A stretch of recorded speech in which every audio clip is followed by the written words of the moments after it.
tema da palavra hoje é o Evangelho supera as nossas expectativas. E sim, o Evangelho ele supera frequentemente as nossas expectativas, porque já começa por um princípio, as nossas expectativas são rasas, comparado a tudo aquilo que o Senhor tem revelado ao seu povo. E que o Senhor possa abrir hoje nossos corações. Em reverência ainda à palavra de Deus, peço que os irmãos fiquem em pé. Vamos ler todos juntos?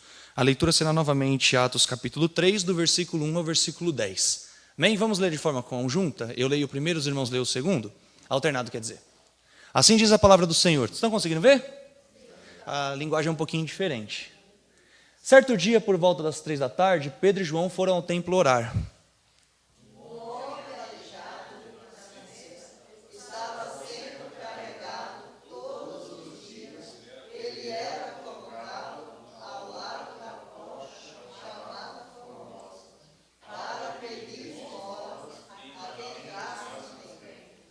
Quando ele viu que Pedro e João iam entrar, pediu-lhes dinheiro. Pedro e João se voltaram para ele.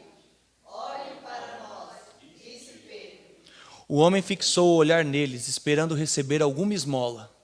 Pedro, no entanto, disse: Não tenho prata nem ouro, mas o pouco que tenho, em nome de Jesus Cristo, o Nazareno, levanta-se e anda.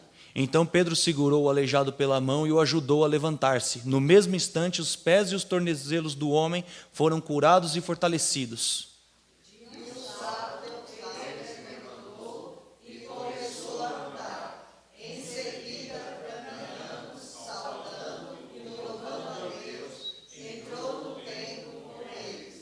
Quando viram caminhar e o ouviram louvar a Deus, todos juntos, todos perceberam que era o mesmo mendigo que tantas vezes tinham visto.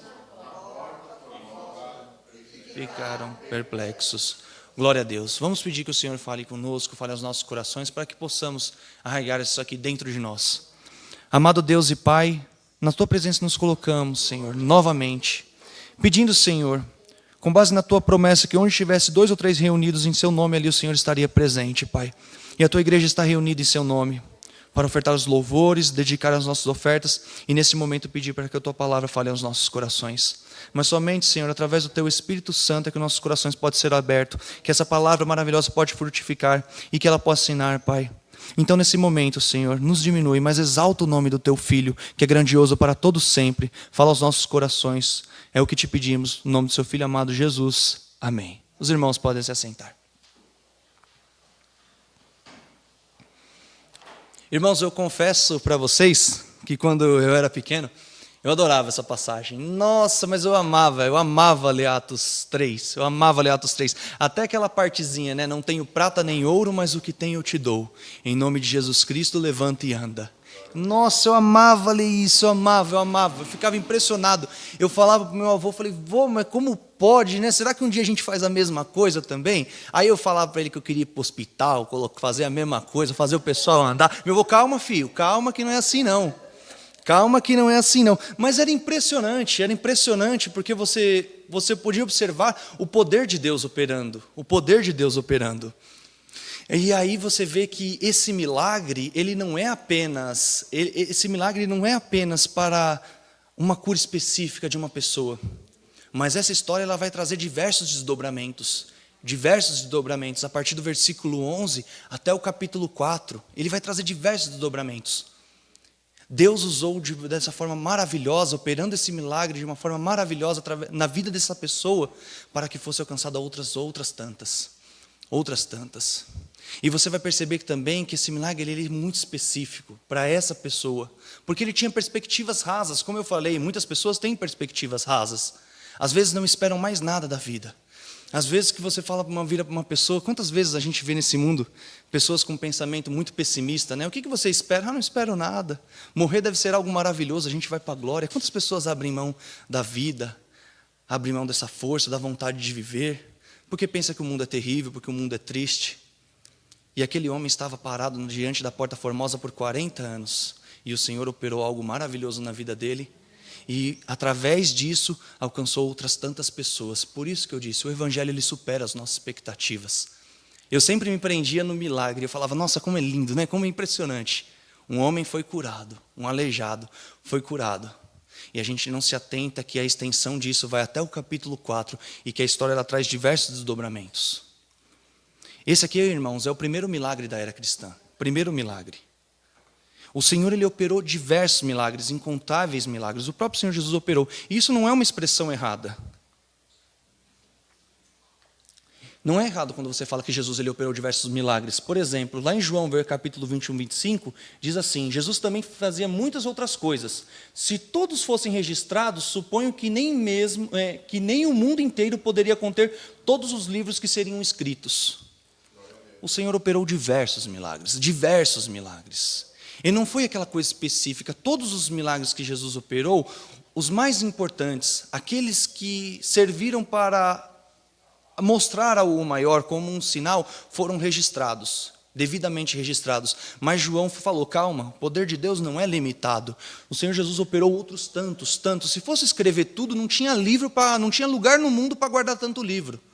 Provando que o Senhor Jesus ele operou. Mas esse milagre especificamente, ele foi operado dentro da era cristã. Foi o primeiro milagre que os apóstolos operaram, após a ascensão de Jesus. Mas Jesus ele diz algo mais interessante também. Ele diz lá no capítulo 14, João capítulo 14, 12, ele diz exatamente isso. Eu lhes digo a verdade, quem crê em mim fará as mesmas obras que eu tenho realizado e até maiores, pois eu vou para o Pai. E aí eu coloquei como um princípio. O princípio é, desde que não esteja em desacordo com a vontade soberana de Deus. O Senhor Jesus prometeu, falou, vocês vão realizar milagres maiores do que eu realizei. E aí você pega e assim, você parece que a cabeça da gente ela faz um nó, né?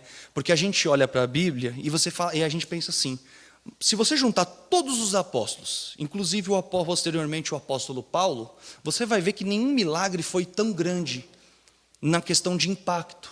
Quando você olha assim, foi um milagre, não foi tão grande quanto aqueles que Jesus realizou. Nenhum deles ressuscitou um morto de 4 dias. Nenhum deles andou sobre as águas. Nenhum deles mandou a tempestade parar. E aí a gente sempre fica na cabeça se perguntando, mas que milagres são esses maiores que nós vamos realizar, que Jesus mesmo disse que nós iríamos realizar? Porque ele iria para junto ao Pai. Que sentido era esse então? E aí a gente observa no texto que nesse sentido não é maior em quantidade, não é maior nesse sentido de quantidade ou qualidade, mas sim que através do nome de Jesus Cristo, nós iríamos muito além, nós iríamos mais longe. E nesse ponto a palavra de Deus ela está corretíssima. Percebam comigo, quando Jesus foi traído e crucificado, e depois que ele ressuscitou, diz que só tinha um pequeno grupo fiéis a ele. Esse grupo era de 120 pessoas. Em Atos capítulo 2, Pedro, quando usado poderosamente no Pentecostes por Deus, ele faz uma grande pregação e ali se converte 2.000 pessoas. 2.000, pastor? 2.000 pessoas. E posteriormente, com esse primeiro milagre, outras 5.000 se convertem. E depois disso, um número incontável. E aí o evangelho ele começa a ir para a Ásia, para a região do Mediterrâneo, depois ele alcança a Europa, e hoje o evangelho ele atinge o mundo inteiro. Mas tudo isso, irmãos, tudo isso é possível apenas através da obra poderosa de Jesus Cristo. Nesse sentido, nós alcançamos obras maiores, no sentido de extensão. O evangelho hoje ele é pregado no mundo inteiro, mas não através da boca de homens ou palavras de homens, mas através do poder de Deus. Através do poder de Deus. O Senhor opera maravilhosamente nos tempos de hoje, da mesma forma que Ele operou no passado. E nisso nós temos o primeiro milagre. Como eu disse, tudo isso, para apontar para esse milagre, é apenas um resumo do que aconteceu de Jesus para a época dos apóstolos. E Pedro e João estavam indo naquele dia orar dentro do templo. Como eu disse, na primeira pregação de Pedro, ali se converteram muitas pessoas. E talvez quando eles estavam indo para um templo, naquela hora, a hora das 3 da tarde, a hora 9, que era equivalente às 3 da tarde, talvez ali seria um encontro, o primeiro encontro da igreja primitiva. E Pedro estava indo para lá. E o ponto de encontro ali era o Pórtico de Salomão. O Pórtico de Salomão, quando os irmãos olharem umas fotos, é isso daqui, ó. pináculo do templo está aqui, a porta formosa onde operou o milagre foi aqui, e onde ele se reunia, que é o pórtico de Salomão, é tipo uma coberturazinha, é que está ruim para ver, mas é tipo uma coberturazinha que fica aqui, ó, quase entre a parte de fora do templo e a parte de dentro. E eles se encontravam ali. E o que tudo indica ali, que Pedro e João estavam indo ali orar e viram esse homem, e viram esse aleijado, e viram esse homem que estava ali parado.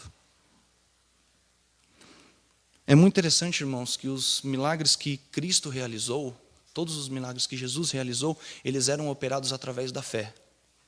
Você pode perceber que Jesus sempre falava assim: vai, seja feita conforme a sua fé.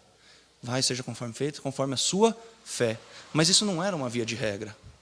Quando nós falamos desse milagre, a cura do coxo da porta formosa, esse homem não tinha fé.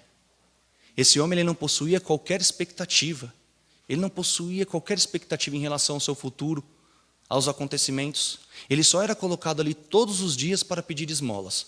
Todos os dias ali para pedir esmola. E ele estava ali parado há 40 anos. Ele não tinha expectativa. Muito diferente do que Cristo realizou quando ele perguntou ao homem no tanque de Siloé: você quer ser curado? Não tem quem me leva a água. Aquele homem ainda tinha uma esperança. Esse daqui não tem. A única coisa que ele ficava ali sentado todos os dias era para receber uma esmola. Todos os dias para receber uma esmola. E lá no versículo 2 diz que lá no versículo 2, diz que um homem aleijado de nascença estava sendo carregado todos os dias. Ele era colocado ao lado da porta chamada Formosa para pedir esmolas a quem entrasse no templo. Quando ele viu que Pedro e João iam entrar, pediu-lhes dinheiro. Todos os dias ele era colocado naquele lugar, todos os dias ele era colocado, sentado naquele lugar, ajudado pelos seus amigos para pedir esmolas. E disse que quando ele olhou para Pedro e para João, ele diz: mais uma pessoa que pode me dar esmola. Só isso. Ele não tinha mais nenhuma expectativa, nenhuma perspectiva de futuro, de vida, o que poderia acontecer, nada disso. Ele só tinha uma esperança: vou receber uma esmola. Era o que era possível, não tinha nenhuma ajuda, o governo não ajudava, era apenas isso que restava a ele, ficar na porta do templo pedindo esmola. E aí vai dizer que o Senhor ele operou um milagre. Foi o primeiro milagre que foi operado. Pedro e João se aproxima dele e diz: olhe para nós. Veja que esse homem ele não tem nem coragem mais de olhar para a pessoa. Esse homem não tem mais nem coragem, ele só olhava para baixo, não tinha perspectiva, ele não tinha nada, nenhum tipo de esperança, ele só olhava para baixo e disse: olhe para nós. E aí vem aquela palavra: não tenho prata e nem ouro, mas o que tenho eu te dou. Em nome de Jesus Cristo, o Nazareno, levanta e anda. Foi isso que foi operado. Veja isso. Por isso que eu disse, o Evangelho ele supera as nossas expectativas. O que ele recebeu depois de tudo foi uma cura, mas não uma mera cura, como a gente se vê na leitura. Nós vamos ver um pouquinho mais para frente. Pedro irá explicar que aquele homem foi curado totalmente. A expressão em outras versões é saúde perfeita. Esse homem recebeu saúde perfeita. Agora você imagina comigo, um homem que 40 anos está sentado na porta do templo, mendigando, pedindo esmolas. Como que está a saúde emocional dessa pessoa? Como que ele estava, o que ele sentia, seu psicológico, ele não tinha esperança nenhuma. Por isso que eu digo, o Evangelho supera as nossas expectativas. Deus apenas não curou as suas pernas, Deus lhe restaurou a saúde, lhe deu saúde perfeita, emocional, físico e espiritual, porque o texto relata que esse homem sentia tanta alegria que ele pulava pelo templo e as pessoas olharam e depois elas foram até Pedro para entender o que tinha acontecido. E aí começa a verdadeira superação das expectativas, porque não é apenas um milagre que foi operado. Esse milagre aponta para algo muito maior. Esse homem foi curado, sim, a saúde dele foi restaurada perfeitamente, mas tudo isso com um único propósito, para alcançar mais vidas, para alcançar mais pessoas. Amém? Podemos ler todos juntos? Versículo 11. Admirados...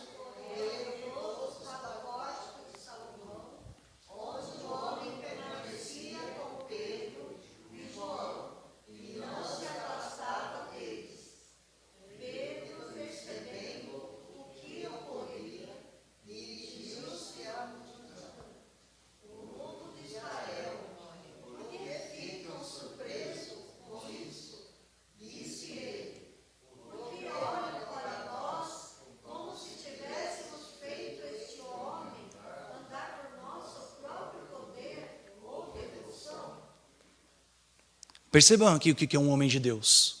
Percebam aqui. Ele não está preocupado de colher os louros, de colher as glórias, de receber uma salva de palmas. Nada disso. Nada disso. Ele diz: tudo isso que foi operado através do Senhor. Essa cura só foi realizada através do Senhor. Nós somos homens iguais a vocês. Nós não fizemos nada pelo nosso poder ou devoção. Tudo que foi realizado foi através do Senhor. Tudo, assim como tudo que acontece na igreja, o verdadeiro evangelho aponta para Deus, porque toda a glória pertence a Deus. Toda a glória pertence a Deus. Nenhuma glória pertence ao homem. Nós aqui só transmitimos a palavra. Quando adoramos ao Senhor é para glorificá-lo. Toda a glória pertence a Deus. Toda a glória na igreja, tudo que é feito na igreja pertence a Deus. E aqui a gente começa a perceber o verdadeiro aspecto. O que é um homem de Deus? Ele não quer receber. Eu não preciso disso, porque pertence a Deus. Foi Ele que operou. Eu só sou instrumento na mão do Senhor, assim como todos nós somos dentro da igreja. O Senhor opera da forma que Ele quer e como Ele quer dentro da igreja, mas toda a glória pertence a Ele. O Senhor usa poderosamente a cada um de nós, mas toda a glória pertence a Deus. Verso 13, vamos ler?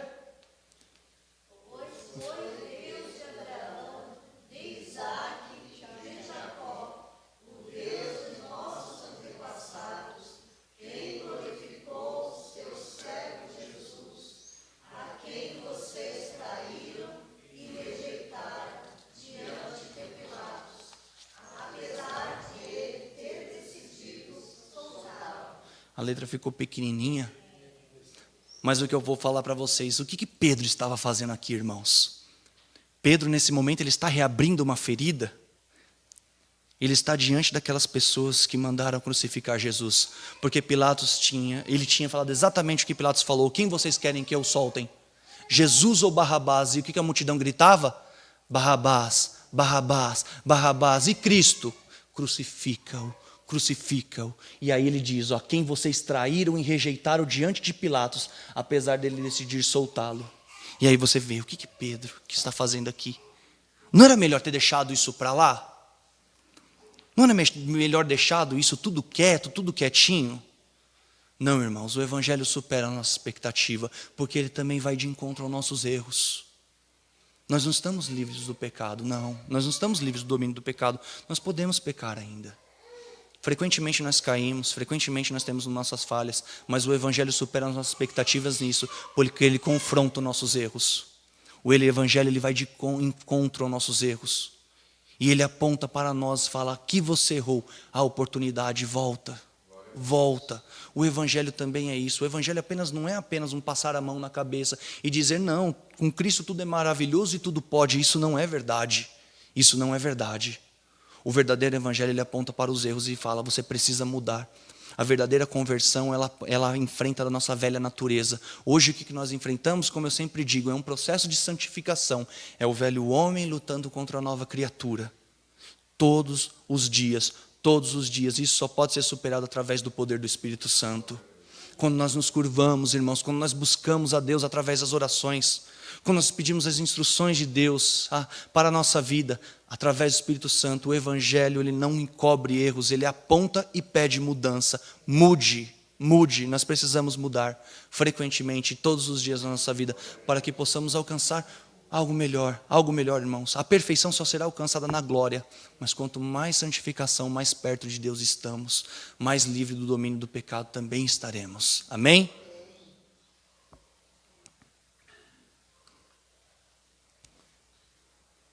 Vamos ler também? Vocês rejeitaram o santo e justo, e em seu lugar exigiram que o assassino fosse pego. Mataram o autor da vida, mas Deus o ressuscitou dos mortos, e nós somos testemunhas deste fato. mataram o autor da vida. Parece a frase mais contraditória que a gente pode encontrar, né? Mas não é contraditório, o sentido é paradoxal, né? Parece que ele aponta algo contraditório na fala. Como vocês, aquela multidão que traiu a Jesus, Pedro está colocando um dedo na ferida, reabrindo aquilo e fala: vocês mataram o autor da vida. Vocês mataram o autor da vida. Ele abre uma ferida, ele fala, vocês não estão eximidos de culpa. Vocês mataram o autor da vida. E irmãos, que pecado pior que pode ter do que esse? Imagina comigo. Que crime mais hediondo pode ser do que esse? Hoje nós vivemos um mundo extremamente violento, não vivemos? Você quer saber como que o mundo está? Você liga o Datena à tarde, né? E ali está falando, ali descarrega ali. Você volta para casa preocupado, triste, olhando para o lado para saber se aquilo também não vai acontecer com você. Quando eu era pequeno, passava um programa que eu morria de medo. Eu não sei nem por que eu assistia, que meu pai deixava eu assistir aquilo. Era aquele Linha Direta. Rapaz, mas eu tinha um medo daquilo. E aí falava aquelas histórias tristes, repugnantes. E aí no final falava, e esse assassino está solto e pode estar pertinho de você. Eu falei, meu pai amado. Eu saía assim, a conferir até se a porta estava aberta. Né? Batia lá. Crimes terríveis. Crimes terríveis. No meu campo de atuação, a gente vê de tudo. Dentro dos fóruns, dentro das delegacias. E nada disso, irmão, nada disso consegue ser mais terrível do que o pecado que essas pessoas cometeram. Mataram o autor da vida. Não existe crime mais hediondo do que esse. Aquelas pessoas mataram a Cristo. E Pedro está dizendo, essa culpa está em cima de vocês. Essa culpa está em cima de vocês. Mas o autor da vida não pode ficar morto. A Bíblia também vai dizer que Deus os ressuscitou. Mas Deus os ressuscitou dos mortos e nós somos testemunhas desses fatos. O autor da vida não pode ficar morto. Jesus ressuscitou, irmãos. Jesus ressuscitou. E no sentido que fala, quando Deus fala, Deus os ressuscitou, Jesus Cristo tinha poder sobre a sua própria vida. E ele disse isso. Ele tinha poder sobre a sua própria vida. Mas esse sentido de quando fala Deus os ressuscitou, é uma espécie de uma sentença declaratória. Eu declaro inocente. Os irmãos não têm a noção do que isso pode construir. Dentro do direito, a gente aprende que a sentença mais forte que existe, no sentido que exercer força de criar algo, é uma sentença declaratória. Porque um juiz ele diz algo e aquilo passa a existir, passa a ser uma verdade. Quando a Bíblia fala, Deus os ressuscitou entre os mortos, ele diz, meu filho não tinha pecado. Então ele ressuscita. Ele ressuscita. Jesus ressuscitou, irmãos. Jesus ressuscitou. E continua no versículo 16. Aí eu só mudei a versão para a gente entender. Pela fé no nome de Jesus, o nome curou este homem que vocês veem e conhecem. A fé que vem por meio dele lhe deu essa saúde perfeita, como todos podem ver. Saúde perfeita. Como eu disse, esse milagre que foi operado, não foi apenas assim, um homem que foi fortalecido das suas pernas e começou a andar e a vida continua. Não. Percebam a grandiosidade disso. Um homem que estava parado há 40 anos na porta de um templo, pedindo esmolas, não tendo força para olhar para cima, não esperando receber mais nada, através da fé em Jesus Cristo, não fé dele, mas em Jesus, foi operado um milagre maravilhoso. Aquele homem andou, a saúde dele foi restaurada de forma perfeita. E o texto vai dizer, quando os irmãos lêem, que ele não sai mais de perto dos apóstolos, porque aquilo atingiu ele, não apenas na sua esfera, não também na sua esfera física, mas na sua esfera emocional, na sua esfera espiritual. O Senhor, quando opera milagres, ele não opera de forma imperfeita. Muitas vezes nós vemos aqui na frente, quando vamos receber oração pela imposição das mãos, e vamos lá, vou receber hoje a oração pela imposição das mãos, e vem aqui para receber, e recebe, e continua, hoje estou com uma queimação no estômago. Não, o Senhor ele opera de forma perfeita, ele opera em nossas vidas. Muitas vezes eu acreditei e Deus operou realmente na minha vida. Muitas vezes através de irmãos, a irmã Sebastiana muitas vezes colocou a mão sobre mim e falou, o Senhor está operando hoje em sua vida. E eu tomava aquela palavra e falei, eu confio, Senhor. Eu não estou dizendo aqui que você deve largar o seu tratamento, nada disso. Mas estou dizendo que se o Senhor te curar, não duvide. Não duvide. Não duvide. Como nós dizemos, ontem a irmã Sebastiana contou um testemunho aqui na frente, que uma irmã estava na UTI, né? E depois ela foi direto para casa. E aquilo foi um milagre. E ela não duvidou. Como que pode? Que poder é esse? Esse poder é de Deus. Não sei explicar, não sei como. Foi Deus que operou. Não duvide. Não duvide. O Senhor deu àquele homem saúde perfeita e na presença de todos eles. E no versículo 17 diz: irmãos, eu sei que os seus líderes religiosos agiram por ignorância. Pedro ainda está continuando esse palavra e falando: ó, esse pecado que vocês cometeram está nas costas de vocês. Mas existe uma solução. Existe uma solução. Por quê? Lá no versículo 18 diz: mas Deus assim cumpriu que todos os seus profetas haviam predito acerca de Cristo, que era necessário ele sofrer essas coisas. Ou seja, aqueles homens só fizeram aquilo que Deus já tinha planejado na história. O Cordeiro de Deus já estava imolado antes da fundação do mundo. Mas ele não exime aqueles homens de culpa. Esse pecado caiu por cima de vocês. Vocês traíram a Jesus. Vocês crucificaram a Jesus. Por mais que isso foi um decreto perfeito de Deus, antes da fundação do mundo, provando a sua soberania, vocês ainda são culpados. Pedro está dizendo. E aí no verso 19 diz que existe uma solução. Agora arrependam-se e voltem-se para Deus, para que os seus pecados sejam apagados. Apagados. O crime mais hediondo da história pode ser apagado. O crime mais hediondo. E nisso a gente percebe que o Evangelho supera as nossas expectativas, irmãos. Aquele homem só esperava receber um trocado, recebeu saúde perfeita. E essas outras pessoas que traíram a Jesus, que cometeram um pecado pior, mais hediondo, que estava sobre as costas deles, vai receber perdão completo, a ponto de seus pecados serem apagados. O Evangelho, ele supera as nossas expectativas. O Evangelho sempre supera as nossas expectativas. Sabe por quê, irmãos? Porque existe um perdão que sobrepassa. Existe um perdão que ele atinge a todos nós. Existe uma graça, irmãos, uma graça que é superabundante. Tudo isso que vem através de Deus. Sim, o Evangelho ele supera toda e qualquer expectativa. Aqueles homens cometeram um crime terrível, mas eles poderiam alcançar naquele momento um perdão de Deus. Mas aí o que a Bíblia diz, o perdão ele só é possível através da verdadeira conversão e do verdadeiro arrependimento. Para que você possa ser perdoado, você precisa crer, você precisa se converter. E a conversão ela eu andava por um caminho torto e agora eu ando por esse caminho. É isso que significa a verdadeira conversão. Essa é a verdadeira conversão que Deus espera de todos nós. A Bíblia menciona que só existe um pecado sem perdão, que é o pecado contra o Espírito Santo. Esse não tem perdão, esse não tem jeito, mas isso é negar o perdão que é ofertado por Deus. É negar o Espírito, é negar o perdão, é não querer o arrependimento. Isso não existe perdão, mas todos os outros pecados, irmãos, existe perdão. Por isso que eu sempre afirmo aqui na frente, se Deus ele pode perdoar o pecado daquelas pessoas que traíram a Jesus, que negaram a Jesus, que viram a Jesus, viram. Eles olhavam a Jesus, Jesus caminhava, andava com eles, operava maravilhas no meio deles. Se Deus pode perdoar o pecado daquelas pessoas, Ele pode perdoar os nossos pecados também. Nós podemos alcançar pleno perdão. Então, irmãos, não existe culpa, remorso, ou qualquer coisa que existe no nosso coração que impeça isso. Não existe. Quando você olhar para você, você pode dizer assim, não, você não merece. Muitas vezes eu enfrentei esse dilema, não, mas você não merece. Você não merece. E Deus diz, sim, mas eu te perdoo. Você não merece. Mas são os méritos de Cristo sobre sua vida.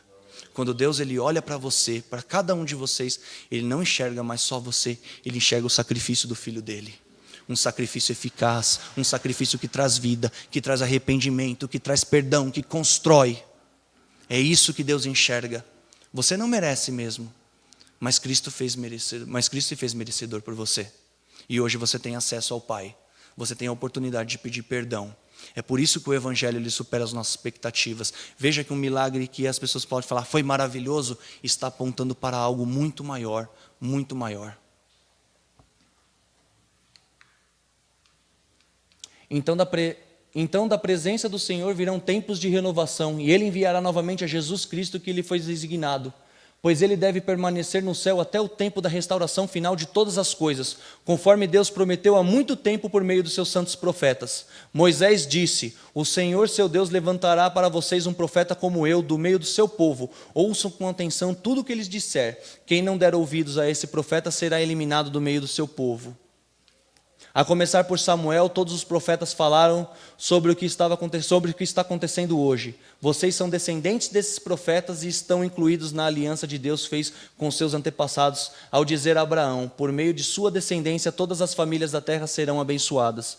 Quando Deus ressuscitou o seu servo, ele enviou primeiro a vocês, o povo de Israel, para abençoá-los, fazendo cada um de vocês se afastar dos seus caminhos pecaminosos. Fazendo cada um se afastar do seu caminho pecaminoso. Todos os milagres que o Senhor Jesus realizou, irmãos, é como eu disse, são milagres literais. Eles são reais, eles aconteceram. Duvidar desses milagres é duvidar do poder de Deus. Nós somos uma igreja hoje que crê na continuidade dos dons espirituais. Amém? Nós cremos. O Senhor Jesus, ele cura ontem, hoje e para sempre. Ele opera da mesma forma ontem, hoje e para sempre. Ele não mudou. Jesus não mudou, Deus permanece o mesmo. Duvidar disso, mas como eu disse, todos os milagres que foram operados na Bíblia, que você vê os relatos, eles não são um fim em si mesmo. Todo milagre na Bíblia, ele é um sinal, principalmente no Novo Testamento. Todo milagre, ele é um sinal. E o que é um sinal? Um sinal é algo menor, é como se fosse esse pontinho aqui, que ele aponta para isso aqui, ó. É isso que era um milagre. Quando eu era pequeno, eu ficava impressionado com essa cura, porque ela é impressionante, ela é maravilhosa, mas tinha um propósito muito maior, muito maior.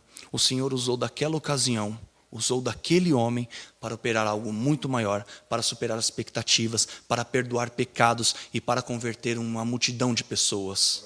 Naquela pregação de Pedro, 5.000 pessoas se converteram ao Senhor, 5.000 pessoas. Quando Pedro pregava. E aí Pedro ele usa um versículo que eu achei muito interessante e até grifei. Pois ele deve permanecer no céu até o tempo da restauração final de todas as coisas. Ele opera isso e ele fala, ó, esses milagres, ele é impressionante. Esse milagre ele é impressionante, ele curou esse homem, mas ele aponta para algo muito maior. Por quê? Porque ele aponta para a glória. Ele aponta para a nossa casa no céu. Ele aponta para que um dia Jesus irá voltar, se convertam, se arrependam, porque Jesus vai voltar. E essa palavra é a mesma para hoje, para a igreja, se arrependam, convertam-se dos seus maus caminhos.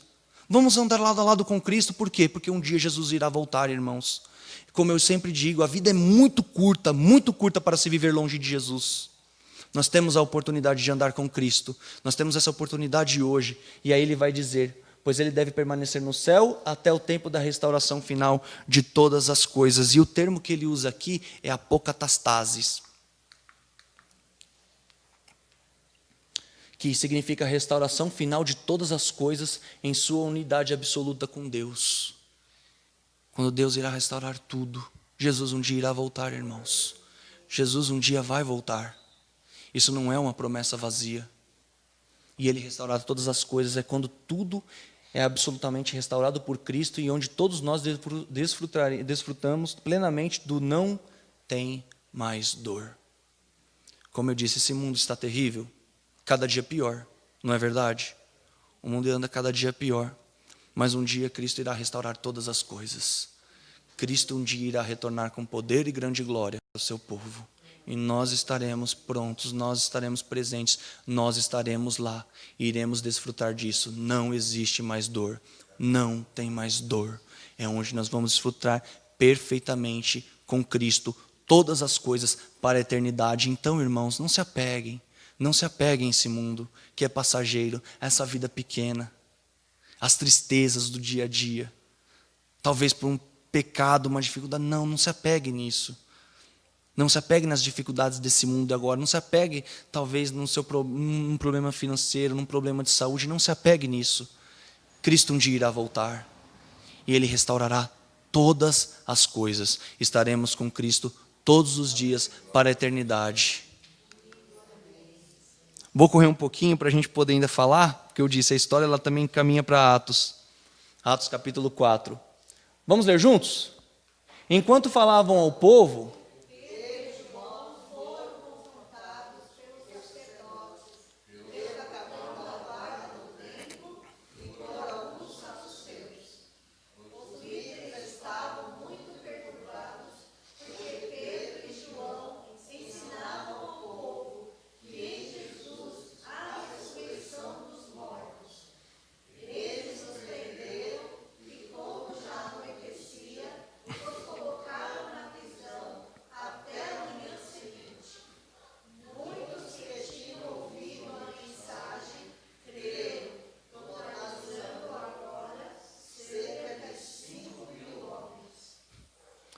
O evangelho supera as nossas expectativas. E isso até pode parecer uma nota dissonante. Você pode falar, isso aqui está muito contraditório. Estava indo tudo tão bem, né? Uma pregação tão bonita, né? Um homem houve um milagre, uma multidão é reunida para ouvir a palavra de Deus, e aí quando está todo mundo ouvindo, chega o capitão da guarda, os chefes, os líderes religiosos, pega Pedro e João e fala, vem aqui. Parece uma coisa que meio que assusta, né? A gente olha isso daqui e fala assim, nossa, e prende eles e levam ele. E percebam, Deus ele não livra eles. Deus não livra eles ali daquele cárcere naquele momento. Não livra. Permite que isso aconteça. Mas fala de uma coisa maravilhosa que acontece. Muitos que tinham ouvido a mensagem creram. E agora, cerca de 5.000 homens. 5.000 homens creram através de uma pregação. Imagina. Irmãos, não existe argumento, não existe fala, não existe texto falado aqui na frente que possa convencer uma pessoa. Nada disso, se não for através do Senhor. Se o Senhor não abrir o coração, se não quebrar as barreiras, se não destruir tudo que existe de empecilho dentro do coração. Porque quem converte é Deus, é o Espírito Santo agindo. Quando eles pregaram, eles eram apenas um instrumento do Senhor para aquele momento. Mas quem operava ali era o próprio Deus. Era o próprio Deus abrindo o coração de cada pessoa. 5.000 pessoas, o coração ali aberto. Porque o Senhor Deus operou poderosamente. O Senhor operou, irmãos. E o Senhor opera nos dias de hoje. Não existe aquela coisa, mas aquele pregador prega bem, aquele outro prega bem. Você pode até gostar do estilo, mas é o Senhor que opera através de nós. A palavra, nós devemos ser a todo momento, irmãos, a todo momento fiéis à palavra. Porque a palavra pertence a Deus. E Ele fala como Ele quer e quando quer na igreja. Amém. E Deus, Ele perceba, como eu disse, Ele não livra, Ele dá essa oportunidade. Eles vão ser presos? Vão. Por um outro motivo maior. Quando Paulo foi preso em Filipos, diz que isso foi necessário, ele ser preso, ser chicoteado para ele converter um carcereiro. Não foi? E na sua segunda prisão ele diz, as minhas cadeias ainda são úteis. São úteis, porque agora toda a guarda pretoriana ouve a palavra de Deus, toda. Deus ele usa meios, mecanismos, maneiras que a gente não entende, ou às vezes não entende ou não aceita, mas Ele usa da diversidade também para converter outras pessoas, para alcançar outras pessoas.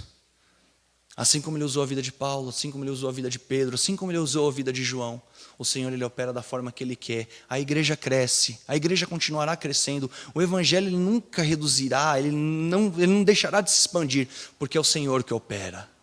É o Senhor que faz a sua igreja crescer. É o Senhor que Ele expande, Ele vai além das fronteiras, dos mundos, dos países.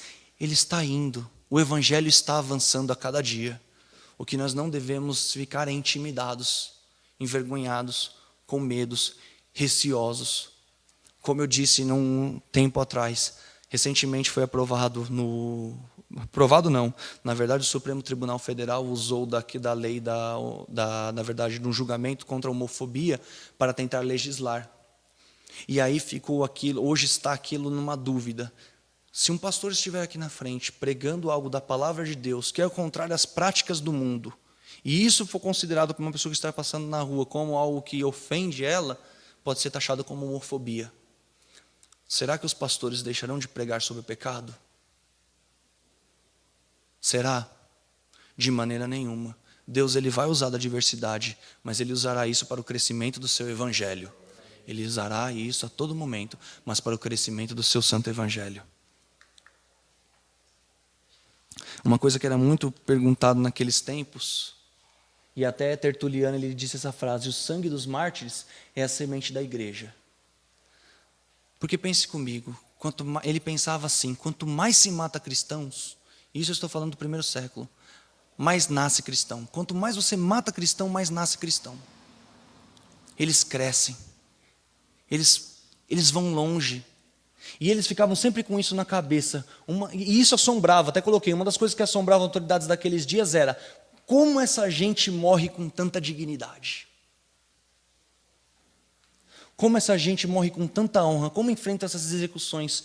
De onde vem essa honra? De onde vem essa dignidade?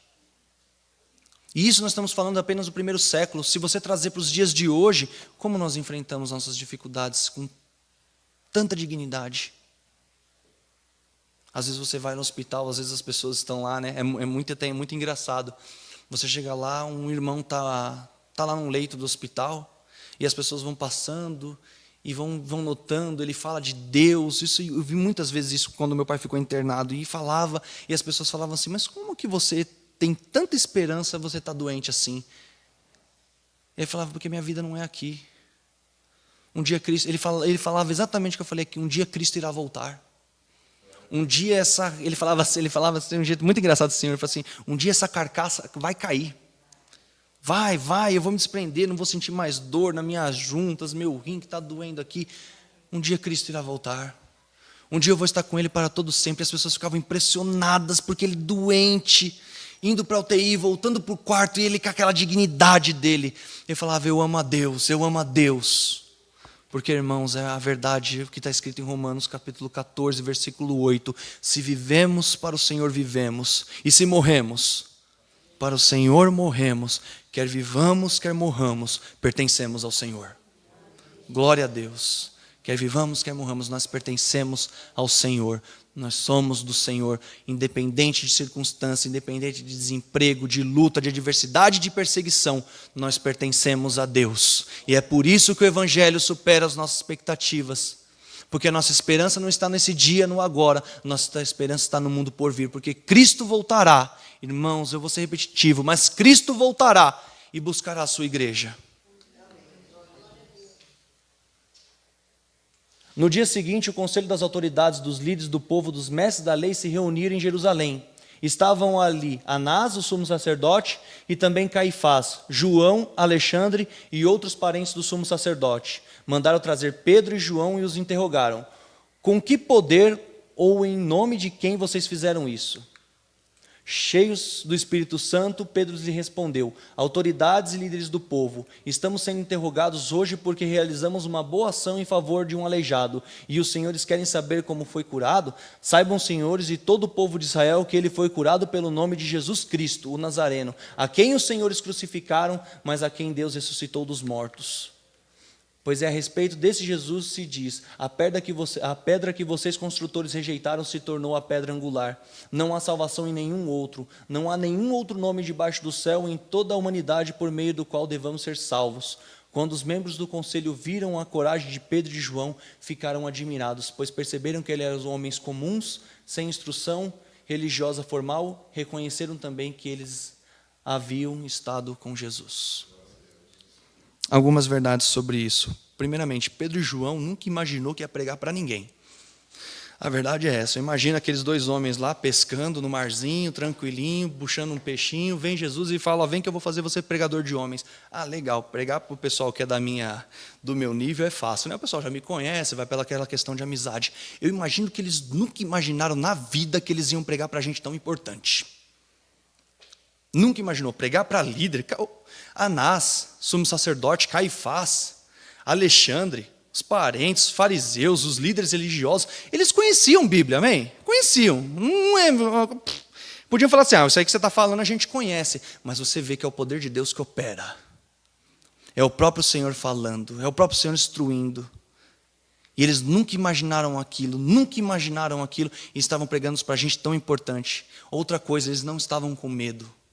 Não se sentiram amedrontados, porque eles estavam falando pelo poder de Deus. Era o poder de Deus agindo naquele momento e naquela maneira. E aí vem algo que é maravilhoso. Ele não muda o discurso, não muda. O discurso que ele falou para a multidão é o mesmo que ele disse para os líderes religiosos: vocês mataram a Jesus. Vocês mataram a Jesus. Eles não mudam isso. Isso ensina para nós também que da forma que nós pregamos o Evangelho deve ser o mesmo em todo lugar. Na igreja, na nossa casa, para a nossa família, para os nossos amigos. Nunca devemos manipular a verdade. Todo homem que está distante de Deus está morto. Apenas o Senhor pode trazer vida a essas pessoas. E nós não podemos mudar isso. Nós não podemos negociar as verdades do Evangelho. Jesus é o mesmo, irmãos, ontem, hoje e eternamente. E aí vem uma grande verdade. Eles reconheceram também que eles haviam estado com Jesus. E isso é impressionante, porque esse é o título, esse é o melhor título que alguém pode receber. Isso é melhor que um doutorado, melhor que um mestrado, melhor que uma formação. E isso é a melhor coisa que alguém pode ouvir. Seja ele homem, mulher, uma pessoa muito instruída, uma pessoa muito simples, um jovem ou um velho. É uma pessoa ouvir, ele andou com Jesus. Quantas vezes as pessoas que são no nosso meio são recolhidas, Deus as recolhe. E a morte é algo muito triste, mas eu sempre falo, o enterro de crente é uma coisa muito diferente, porque ali existe alegria, existe aquela saudade, mas ao mesmo tempo existe uma alegria e uma esperança, porque sempre alguém fala, ele andou com Deus. E quando nós lembramos daquelas pessoas que muito queridas que também já foram, a gente lembra, sim, ele foi, deixa saudade, deixou, mas aquela pessoa andou com Deus, aquela pessoa andou com Jesus, e esse é o melhor título que a gente pode receber. O melhor título, alguém que vire para você e fala, você anda com Cristo, você anda com Cristo, você anda com Cristo. Não existe maior, não existe algo melhor que a gente possa querer para nós do que isso. Uma pessoa que anda com Jesus, um reconhecimento, nós andamos com Cristo. Isso eles ouviram e eles reconheceram que também eles haviam andado com Jesus. Louvado seja Deus. Caminhando para o finalzinho. Mas não haviam nada que pudessem fazer, pois o homem que tinha sido curado estava ali diante deles. Assim ordenaram que Pedro e João fossem retirados da sala do conselho e começaram a discutir entre si. Que faremos com esses homens? Perguntavam uns aos outros. Não podemos negar que realizaram um sinal, como todos em Jerusalém sabem. Mas para evitar que espalhem sua mensagem, devemos adverti-los de que não falem mais nesse nome a mais ninguém. Então chamaram de volta e ordenaram que nunca mais falassem nem ensinassem no nome de Jesus. Pedro e João também responderam, os senhores acreditam que Deus quer que obedeçamos a vocês e não a Ele? Não podemos deixar de falar do que vimos e ouvimos. Os membros do conselho fizeram novas ameaças, mas por fim os soltaram, não sabiam como castigá-los, sem provocar um tumulto, visto que todos louvavam a Deus pelo ocorrido, pois o aleijado que havia sido curado, milagrosamente, tinha mais de 40 anos de idade. Como eu disse, irmãos, não podemos negociar com a verdade, não podemos. E esse texto ensina exatamente isso. Eles falavam, não podemos agradar, não podemos fazer isso. Por quê? Quer que obedecemos a vocês e não a Ele? Não podemos deixar de falar do que vimos e ouvimos. Se você anda com Jesus, se você está com Jesus, você deve testemunhar disso. Não, mas nesse ambiente eu não posso. Talvez não de uma forma incisiva. Mas se você tem a oportunidade, fale do amor de Cristo. Fale do amor de Cristo. As pessoas estão longe de Cristo. Nós precisamos falar de Jesus. Nós precisamos falar do amor dEle. Não ser envergonhados, não ficar tímidos, acuados. Mas precisamos falar a todo momento do amor de Deus. Todo momento nós precisamos dar testemunho disso. E perceba, novamente, Deus usou dessa oportunidade. Deus curou um homem. Veja como isso vai crescendo. Ele curou um homem de uma forma maravilhosa. Usou Pedro e João para pregar a uma multidão, convertou 5.000 pessoas. Após isso, ele usou Pedro e João para pregar aos sacerdotes, aos líderes e religiosos. Deus não livrou eles do cárcere para que esse propósito fosse atingido. Eles pregaram na presença das autoridades e depois Deus os soltou. Não significa que eles tiveram uma vida fácil depois não, porque no capítulo 5 eles são presos novamente. Pedro, pela tradição, é morto de cabeça para baixo. João vai para a ilha de Pátimos. Mas eles falam do amor de Deus. O Evangelho, irmãos, ele supera as nossas expectativas. E aí, só para o final, devemos sempre nos lembrar que o Senhor está sempre e de muitas formas e de muitas maneiras superando as nossas expectativas. Sempre. Supera naquilo que esperamos receber. Às vezes você deve estar pensando, mas eu só queria ser curado, eu só queria que meu marido mudasse, eu só queria isso, só queria um emprego. Eu só queria melhorar minha saúde, eu só queria tirar essa dor nas costas. E Deus, Ele pode dar a você saúde perfeita. Deus pode trazer paz para o teu lar. Não apenas converter o teu marido, mas através dele atingir outras pessoas que estão à volta. Deus pode. Supera, pois Ele nos aponta para algo muito maior. Nada daquilo que nós pedimos aqui, quero uma cura, quero um emprego, quero uma vida estável. Tudo isso aponta para algo muito maior, aponta para que um dia que Jesus irá voltar e irá nos levar para Ele. nós estaremos com Deus. Nós estaremos com Deus. Supera, pois cresce em meio às maiores dificuldades. O mundo pode estar muito difícil, irmãos, mas o Evangelho cresce, o Evangelho avança. O Evangelho ele supera as nossas expectativas. Vamos ficar de pé? Apenas para que a gente possa ler esse versículo aqui e poder orar também com a igreja.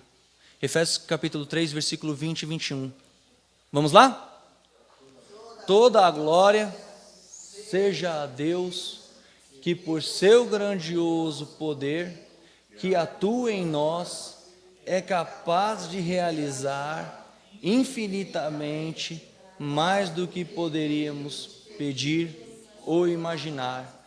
A Ele seja a glória na igreja e em Cristo Jesus, por todas as gerações, para todos sempre. Amém. Louvado seja Deus. Passa a palavra então ao pastor Félix, para que nesse momento nos conduza a um momento de oração.